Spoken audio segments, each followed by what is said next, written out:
Assalamualaikum warahmatullahi wabarakatuh. Waalaikumsalam warahmatullahi wabarakatuh. Selamat pagi anak-anak. Pagi, Bu. Alhamdulillah baik. Alhamdulillah, semoga dalam keadaan sehat selalu ya. Amin. Sebelum memulai pembelajaran hari ini, mari kita berdoa terlebih dahulu. Ibu minta tolong ya untuk ketua kelas dipimpin doanya. Silakan Via. Doa dimulai.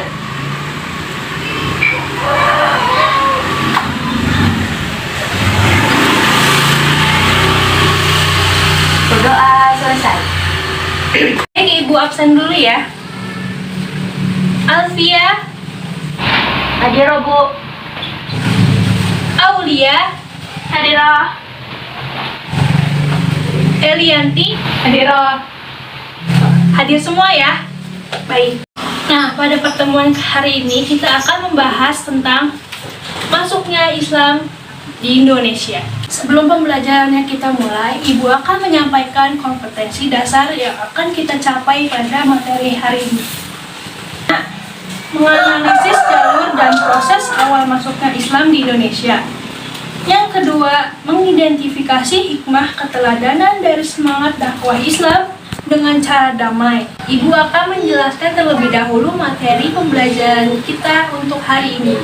Silakan disimak ya. Baik, Bu. Perkembangan Islam di Indonesia. Yang pertama, situasi dan kondisi sebelum kedatangan Islam. Sebelum kedatangan Islam, pada abad 15 dan 16, di wilayah Nusantara, terjadi perubahan sosial yang luar biasa.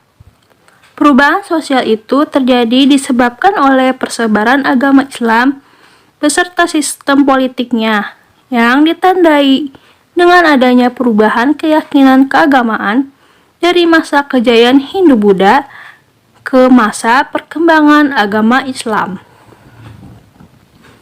Pada saat bersamaan, permunculan kerajaan-kerajaan Islam menggantikan posisi kerajaan Hindu-Buddha.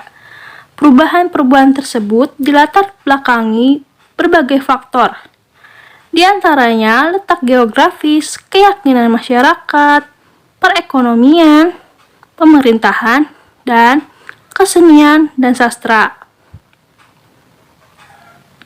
Yang kedua, jalur masuknya Islam di Indonesia. Penyebaran agama Islam di Indonesia pada umumnya berlangsung melalui dua proses. Pertama, penduduk pribumi berhubungan dengan agama Islam, kemudian menganutnya. Yang kedua, orang-orang asing Asia seperti Arab, India, dan Cina yang telah beragama Islam bertempat tinggal secara permanen di satu wilayah Indonesia, melakukan perkawinan campuran dan mengikuti gaya hidup lokal. Ada 4 teori tentang Islamisasi awal di Indonesia, yaitu India, teori Arab, teori Persia, dan teori Cina. Teori India atau Gujarat. Teori ini dikemukakan oleh Pisneapel, Mosquit, Fatim, dan seorang orientalis Belanda yang meneliti tentang Islam di Indonesia, yaitu bernama Snoek Hargronje. Seorang ilmuwan barat Pisneapel yang mengkait asal mula Islam di Indonesia dengan daerah Gujarat dan Malabar. Menurutnya, orang-orang Arab bermazhab Syafi'i yang bermigrasi dan menetap di wilayah India yang membawa Islam ke Nusantara. Teori Arab. Teori ini dikemukakan oleh Sir Thomas Arnold. Ia berpandangan bahwa para pedagang Arab telah menyebarkan Islam ketika mereka menguasai secara dominan perdagangan Barat Timur sejak abad-abad awal Hijriah atau abad ke-7 dan 8 Masehi. Teori Persia. Sejarawan Husein Jajaningrat adalah orang-orang yang mengemukakan teori ini. Dalam teori ini dinyatakan bahwa Islam masuk ke Nusantara pada abad ke-13 Masehi di Sumatera yang berpusat di Samudra Pasai. Teori Persia lebih menitik beratkan tinjauannya pada aspek persamaan kebudayaan yang hidup di kalangan masyarakat Islam Indonesia dengan Persia. Teori Cina. Teori ini menyatakan bahwa Islam datang ke Indonesia, khususnya di Pulau Jawa dan Sumatera, berasal dari para perantau Cina. Menurut teori ini, orang Cina telah berhubungan dengan masyarakat Indonesia jauh sebelum Islam dikenal di Indonesia. Pada masa Hindu-Buddha, etnis Cina atau Tiongkok telah berbaur dengan penduduk Indonesia, terutama melalui kontak dagang. Bahkan, ajaran Islam telah sampai di Cina pada abad ke-7 Masehi, masa di mana agama ini baru berkembang.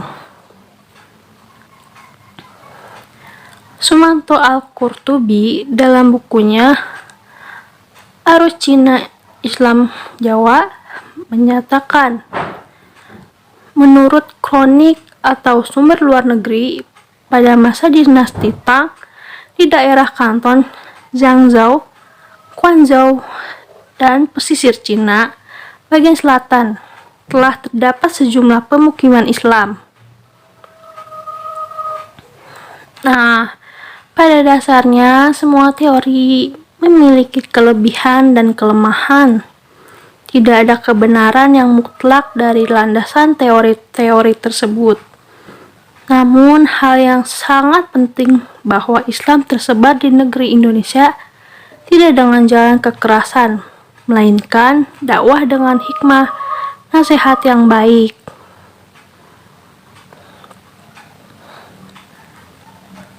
Dalam menjalankan strategi dakwahnya, para ulama memiliki beberapa macam cara, diantaranya melalui perdagangan, perkawinan, politik, pendidikan, kesenian, dan tasawuf.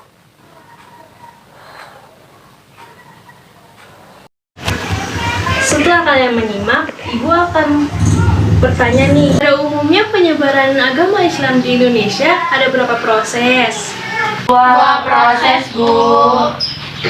Betul, ada 2 proses. Nah, sebutkan prosesnya. Pertama, penduduk pribumi berhubungan dengan agama Islam, kemudian menganutnya. Yang kedua, orang-orang asing Asia seperti Arab, India, dan Cina yang sudah beragama Islam bertempat tinggal di satu wilayah Indonesia, melakukan perkawinan campuran dan mengikuti gaya hidup lokal.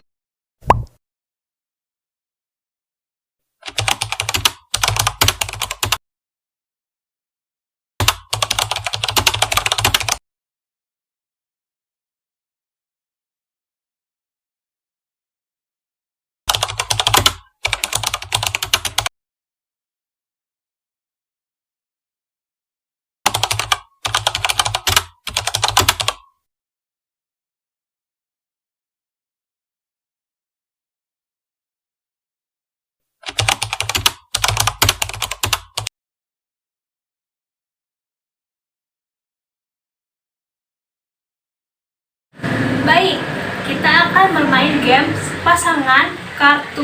Jadi kalian cukup pasangkan teori Islamisasi awal di Indonesia dengan tokohnya. Cukup itu saja gamesnya. Mari kita mulai.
Ya bagus anak-anak, berarti kalian sudah memahaminya.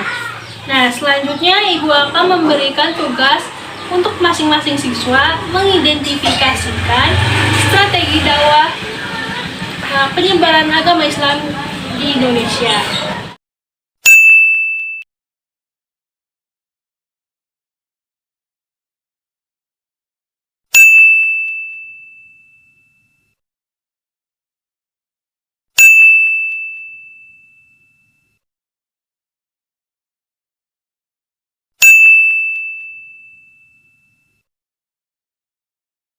Ibu berikan waktu 10 menit untuk mengerjakannya. Silakan.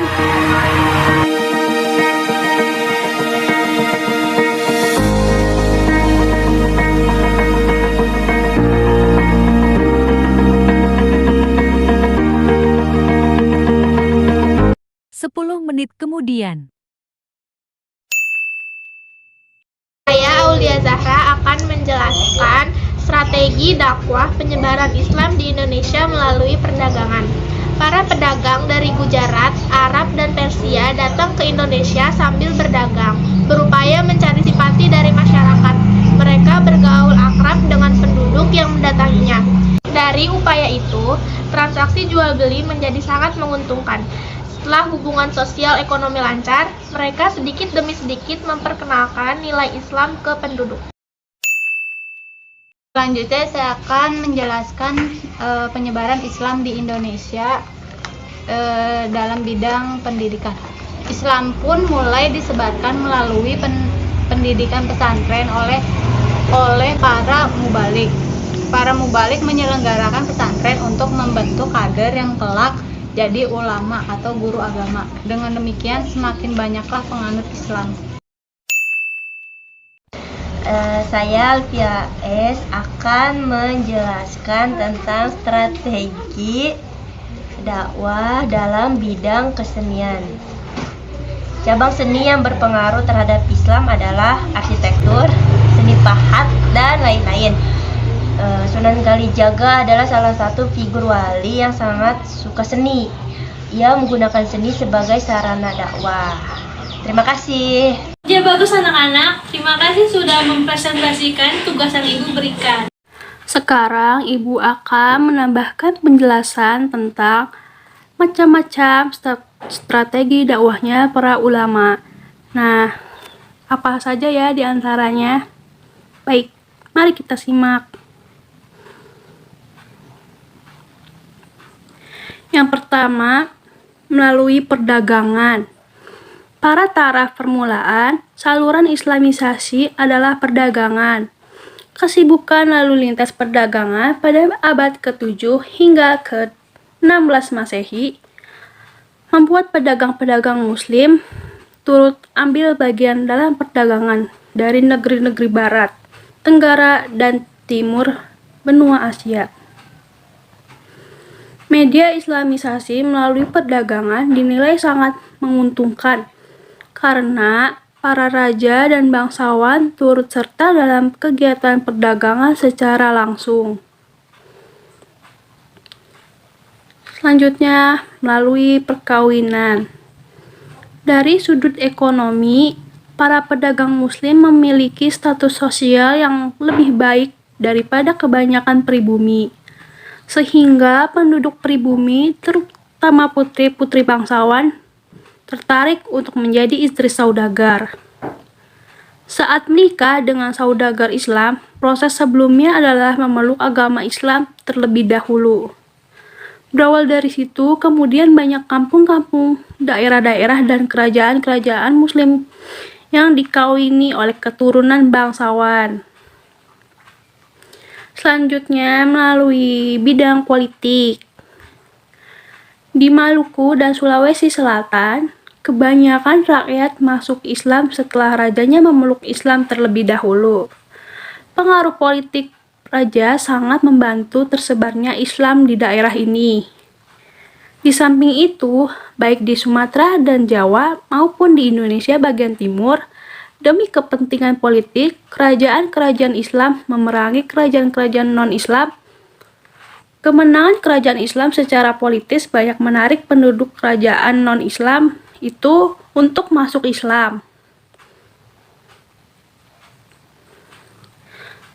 Selanjutnya ini ada melalui bidang pendidikan.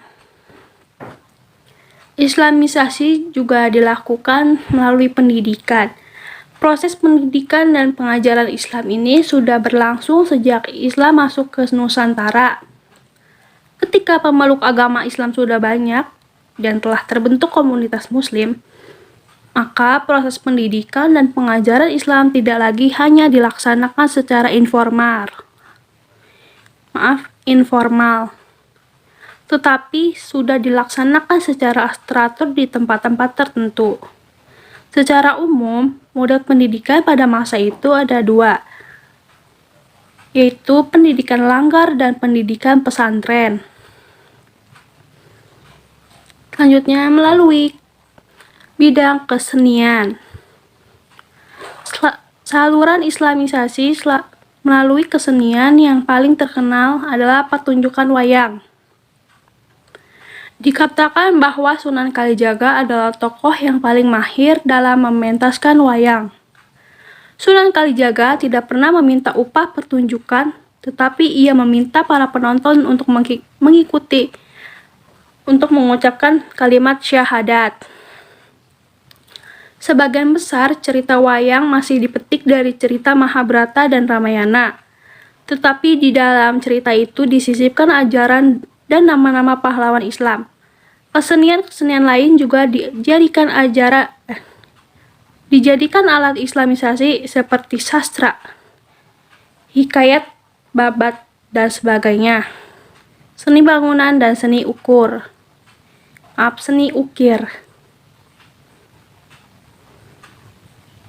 Tasawuf. Salah satu saluran islamisasi yang dinilai memiliki peran yang signifikan dalam penyebaran agama Islam adalah tasawuf. Dalam konteks penyebaran ajaran Islam di Nusantara, para pengajar tasawuf atau sufi mengajarkan teosofi yang bercampur dengan ajaran yang sudah dikenal luas oleh masyarakat Indonesia. Baik, itu saja yang Ibu sampaikan. Terima kasih. Baik, selanjutnya, apa hikmah yang kalian pahami dari pembelajaran pada hari ini?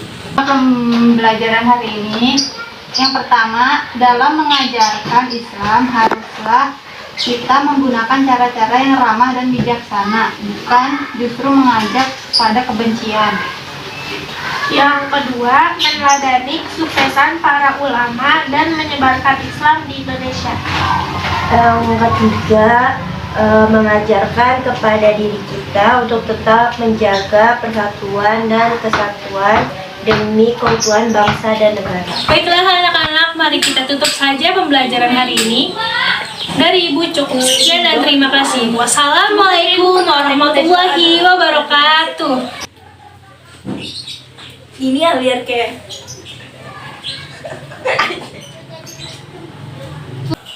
Assalamualaikum Bu. Waalaikumsalam.